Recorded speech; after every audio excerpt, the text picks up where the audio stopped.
Bonjour à tous bien-aimés, bienvenue pour cette autre boost matinale dans l'attente du livre 21 jours pour apprendre à marcher avec Dieu par son Saint-Esprit. Mais bien-aimés, de plus en plus on se rapproche du grand jour et aujourd'hui, comme les 3 précédents jours, on va encore renoncer. Et je reprécise que la raison pour laquelle il faut renoncer, c'est que l'un des secrets pour pouvoir être rempli du Saint-Esprit, c'est de commencer par se vider des choses qui l'attristent, des choses qui ne le glorifient pas. Vous voyez, depuis 2-3 jours, on le voit. Et aujourd'hui, je voudrais qu'on parle de renoncer à une chose vraiment qui attriste profondément le Saint-Esprit dans nos vies, mais souvent qui n'est pas facile on va dire, forcément à abandonner, parce que ce ne sont pas tous les sujets de prière que nous devons abandonner. Il y a des choses que Dieu veut pour nous. Vous voyez, il y a des choses que Dieu veut pour nous, c'est-à-dire Dieu veut que tu aies cette chose. Mais sauf que le souci qu'il a avec toi par rapport à la chose, c'est que tu es tellement obsédé par cette chose qu'elle a fini par occuper sa place sur le trône de ton cœur. Et là, tu dois renoncer à continuer à donner à cette chose la place du Seigneur. Tu dois renoncer à continuer à donner à cette chose la première place. Parce que c'est quelque chose qui offense terriblement le Saint-Esprit et qui peut même bloquer ta prière. Et c'est pour ça que Jésus nous dit d'ailleurs dans la Bible, que j'en ai déjà parlé plusieurs fois sur VTV, que vous demandez et vous n'obtenez pas parce que vous demandez mal dans le but de satisfaire vos convoitises. Vous voyez, le sujet d'aujourd'hui est tellement important. Avant d'aller plus loin, on va lire un passage. Éphésiens chapitre 5 au verset 18. Ne vous enivrez pas de vin, c'est de la débauche. Soyez au contraire remplis de l'esprit. Ce passage nous invite à ne pas nous enivrer de vin. Mais il ne s'agit pas spécialement du vin que tout le monde connaît. Voilà, parce que s'il s'agissait du vin, pour des personnes comme moi qui ne prennent pas de vin, voilà, on ne serait pas concerné. Or, ce passage concerne tout le monde. Il s'agit de ne pas s'enivrer de quoi que ce soit. Il s'agit de ne pas se laisser remplir ou obséder par tout ce qui peut nous rendre ivres. On peut être ivre des réseaux sociaux. On peut être ivre des jeux vidéo. On peut être ivre de pornographie. On peut être ivre de l'homme qu'on aime, de son fiancé ou de sa fiancée. On peut être ivre d'une chose qu'on veut obtenir. C'est-à-dire que tu veux tellement te marier que c'est devenu une obsession, ça t'envahit de la tête jusqu'aux pieds.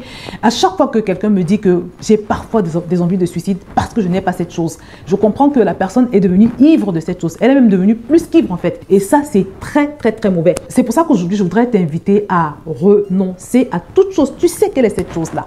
Tu vas renoncer à toute chose dont tu es devenu tellement ivre que cela a fini par prendre la place de Dieu. Cela a fini par occuper la place du Saint-Esprit qui doit pourtant avoir cette première place. Parce que ce passage nous invite à ne pas nous enivrer de quoi que ce soit, mais à nous, au contraire, remplir du Saint-Esprit. Tu peux aussi être ivre de ce travail que tu vas avoir, de cette promotion que tu vas avoir, de cette position sociale que tu peux avoir, de cet argent que tu peux avoir. On peut être ivre de tellement de choses. Et ces choses sont devenues des obsessions dans nos vies. Donc, mon frère, ma soeur, si tu veux être agréable à Dieu, surtout si tu veux cesser d'attrister le Saint-Esprit, parce que je te certifie que c'est le genre de choses qui attriste le Saint-Esprit et qui peut bloquer ta prière, il va falloir que tu lâches prise. Lâcher prise, ça ne veut pas dire que tu renonces à avoir, je ne sais pas, un conjoint. Dieu veut qu'on se marie. Ça ne veut pas dire que tu vas renoncer à avoir un confort financier. Dieu veut que tu aies un confort financier. Ça ne veut pas forcément dire que tu dois renoncer à certains sujets de prière, surtout quand ils sont légitimes, tu vois. Mais c'est juste qu'il faut qu'il y ait un déplacement. Il faut que cette chose-là cesse d'occuper la première place dans ton cœur. Il faut que cette chose-là cesse de t'obséder. Voilà. Parce que tant que ça t'obsède, ça occupe la place du Saint-Esprit et tu attristes le Saint-Esprit. Or, nous sommes là ces derniers jours pour nous débarrasser de toutes les choses qui peuvent être en train d'occuper la place du Saint-Esprit.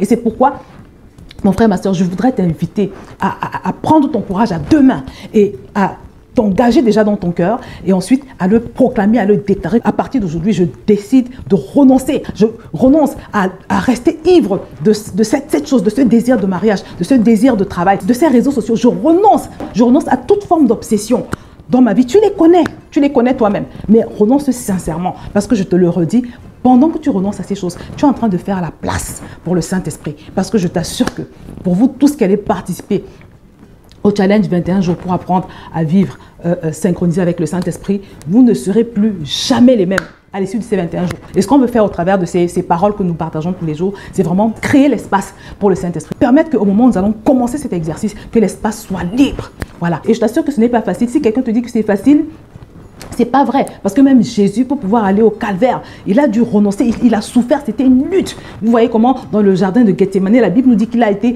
rempli d'angoisse. À un moment donné, il s'est retrouvé rempli d'angoisse, il voulait faire marche arrière. Il a carrément demandé à Dieu, est-ce que c'est possible que je change d'avis? C'était compliqué, voilà. C'était Dieu pour lui de renoncer à sa vie, parce qu'il a renoncé à sa vie pour nous la donner. Vous voyez, c'était pas facile. Donc si quelqu'un te dit que c'est facile, c'est que c'est pas vrai. Mais qu'est-ce que Jésus a fait? Il a prié.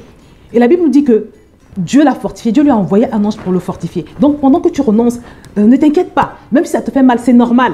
Demande simplement à Dieu de te fortifier de la même manière que l'ange a fortifié Jésus, en sachant que pendant que tu renonces à continuer de donner à cette chose la première place dans ton cœur, pendant que ta chair te fait mal là, le Seigneur va te fortifier. Pendant que tu renonces à cette chose, ton positionnement dans le cœur de Dieu va augmenter, en sachant que la valeur d'un homme se mesure à la place qu'il a dans le cœur de Dieu, parce que Jésus a renoncé à lui. Et il est où aujourd'hui? La Bible nous dit qu'il est assis à la droite de Dieu. Mon frère, ma soeur, ce renoncement-là précède l'élévation.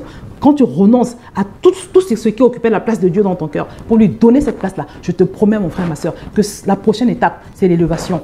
Regarde l'exemple de Jésus. Donc, je vais te laisser faire ta proclamation en commentaire ci-dessous, en bas de cette vidéo, avec foi, avec expectative, de manière sincère. Et je te promets qu'il y a quelque chose qui va se passer dans ta vie. Donc voilà, n'oublie pas de liker la vidéo, de t'inscrire pour le livre si ce n'est pas encore fait. Et même pour la formation des passionnés de Dieu qui va commencer d'ici quelques jours. Je vais m'arrêter là et je te dis à demain pour le prochain boost matinal. Que le Seigneur te bénisse.